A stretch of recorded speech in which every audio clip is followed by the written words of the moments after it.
Perkenalkan, saya Demus Dalipa dari jurusan Accounting. Di sini saya akan menjawab beberapa pertanyaan dari forum mata kuliah Research Methodology in Accounting and Finance. Baik, untuk nomor pertama, apa yang dimaksud dengan research, business research, dan bagaimana ruang lingkupnya dalam organisasi modern? Research atau penelitian adalah suatu proses sistematis dan struktur yang bertujuan untuk menemukan jawaban atas pertanyaan atau solusi atas suatu permasalahan melalui tahapan pengumpulan, analisis, dan interpretasi data. Sedangkan untuk business research merupakan proses sistematis dan terstruktur untuk memperoleh informasi yang relevan dan dapat diandalkan guna mendukung pengambilan keputusan dalam lingkungan organisasi.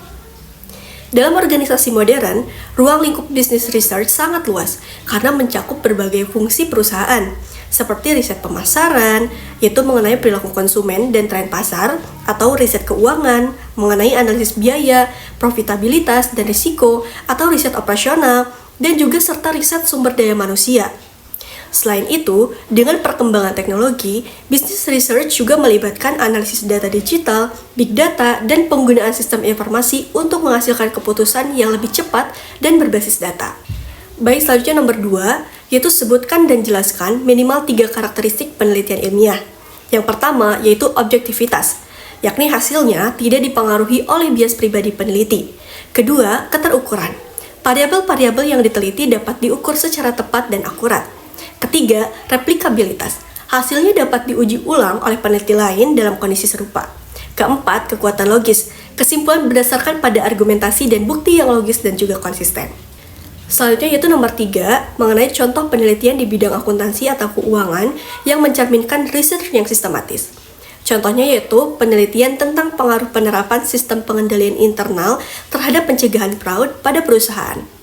Proses sistematisnya dimulai dari identifikasi masalah, lalu perumusan tujuan penelitian, kajian teori, penyusunan hipotesis, pengumpulan data melalui kuesioner atau laporan audit, lalu analisis menggunakan metode statistik, hingga penarikan kesimpulan dan rekomendasi bagi manajemen.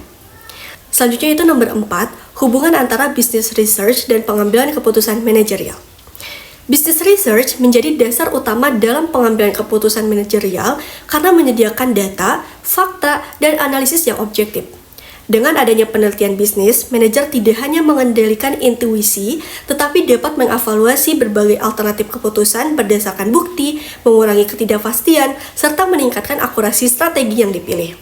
Nomor 5, mengapa data-driven organization sangat membutuhkan business research?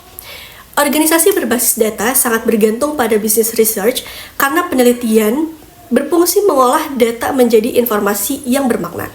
Tanpa research, data hanya menjadi angka yang tidak memberikan insight. Business research membantu mengidentifikasi tren, memahami perilaku pelanggan, memprediksi risiko, serta mendukung pengambilan keputusan yang lebih cepat dan tepat. Selanjutnya yaitu nomor 6, contoh kasus nyata business research membantu memecahkan masalah bisnis. Yaitu contohnya, sebuah perusahaan retail mengalami penurunan penjualan.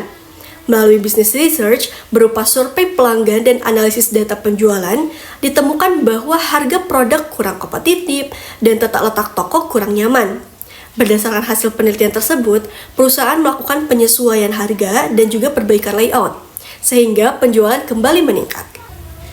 Selanjutnya itu nomor 7, risiko jika perusahaan mengabaikan business research.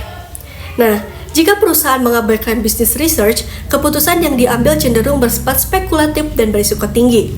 Hal ini dapat menyebabkan strategi yang tidak tepat, pemborosan sumber daya, kegagalan memahami kebutuhan pasar, serta menurunnya daya saing perusahaan.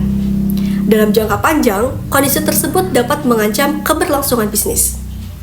Baik, itu saja yang saya bisa sampaikan. Terima kasih.